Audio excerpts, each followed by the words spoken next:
பாஷா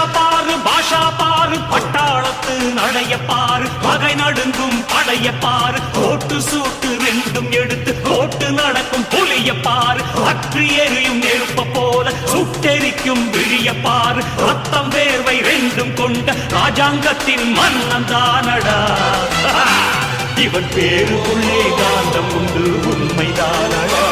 இவன் பேருக்குள்ளே காந்தம்